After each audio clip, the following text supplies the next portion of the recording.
Welcome to our journey through time as we explore some of the most shocking punishments given in history.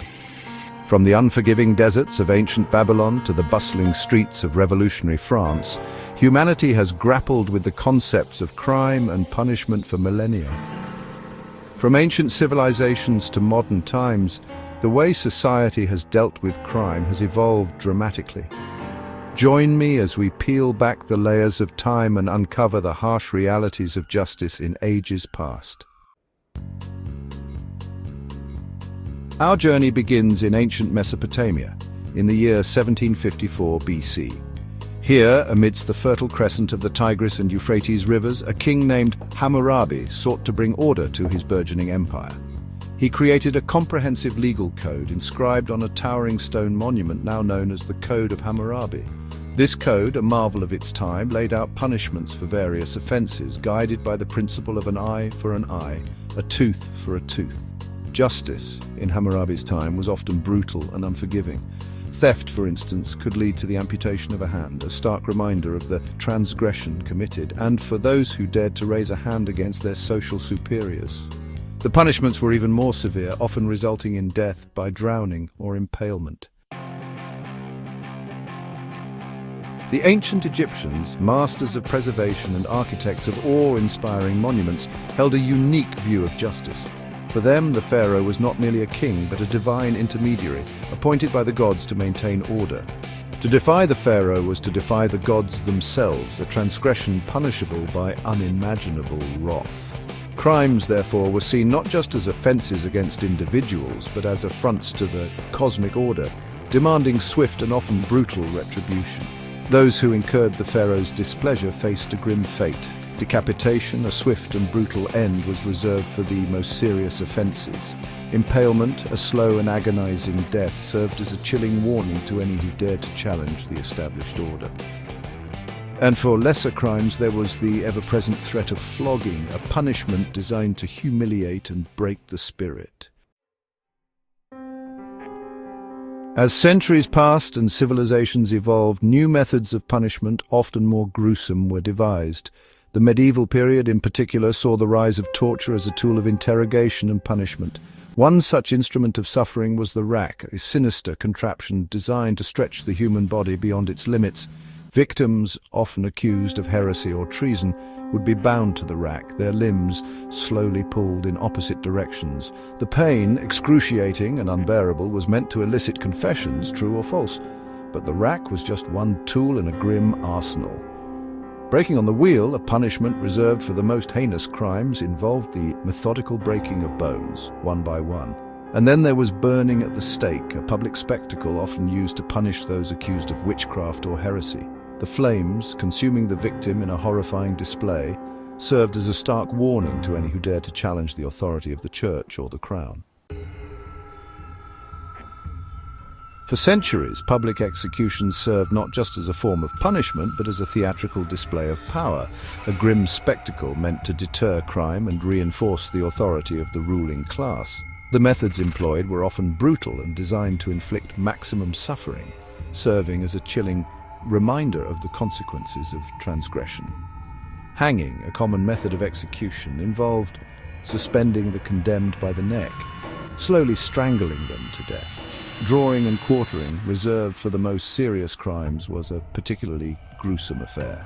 The condemned would be hanged until near death, then disemboweled, their entrails burned before their eyes. Finally, their body would be quartered, the severed parts displayed publicly as a macabre warning. These public executions, often attended by large crowds, were not merely acts of punishment but carefully orchestrated events, designed to instill fear and obedience in the populace. The early modern period witnessed a dark chapter in human history, the witch hunts. Fueled by fear, superstition, and religious fervor, these hunts targeted individuals, mostly women, accused of practicing witchcraft. Accusations could stem from something as trivial as a run of bad luck or a personal grudge. Once accused, the path to condemnation was swift and often inescapable. Trials, often lacking any semblance of due process, relied on dubious evidence and forced confessions extracted through torture. One particularly chilling method was the dunking of suspected witches. Bound hand and foot, they would be plunged into water. Sinking was seen as a sign of innocence, while floating proof of their pact with the devil. Punishments for those found guilty were often swift and brutal, ranging from imprisonment to death by burning alive. The Salem witch trials, a dark stain on American history, serve as a chilling reminder of the dangers of mass hysteria and the devastating consequences of unchecked power. Across the Atlantic, in the fledgling colonies of America, public punishment remained a cornerstone of the justice system. The methods employed, while less gruesome than those practiced in Europe, were no less effective in maintaining order and deterring crime. Public whipping, a common punishment for minor offences, involved being stripped to the waist and tied to a post, where the condemned would receive a predetermined number of lashes. The pain, often excruciating, served as both a physical and social deterrent. Branding, another form of public humiliation, involved burning a mark, often a letter signifying the crime committed, onto the skin of the offender. These punishments, carried out in town squares and marketplaces, served as a stark reminder of the consequences of breaking the law and reinforced the authority of the colonial government. The late 18th century witnessed a period of immense upheaval in France, culminating in the French Revolution. This tumultuous era also saw the rise of a new instrument of death, the guillotine. Conceived as a more humane alternative to traditional execution methods, the guillotine, with its swift and supposedly painless demise, became a symbol of the revolution itself.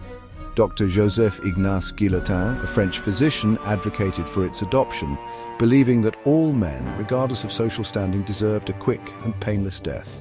The guillotine, with its chilling efficiency, quickly became an instrument of both justice and terror.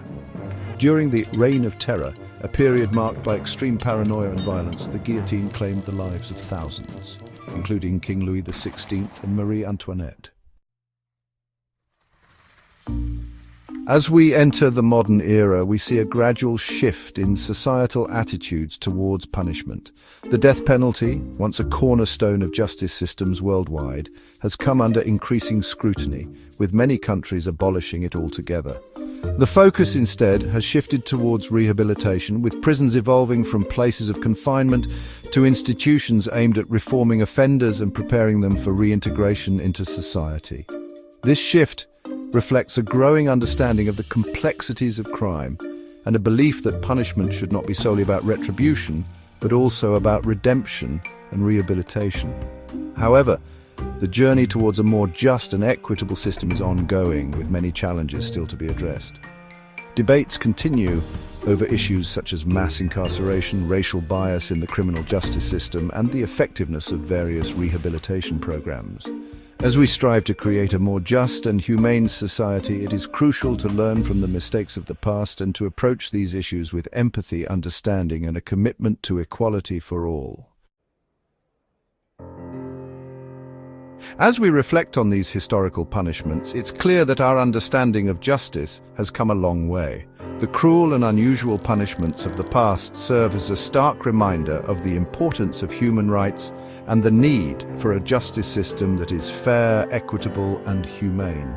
Join us next time as we continue to explore the fascinating and often shocking aspects of our past.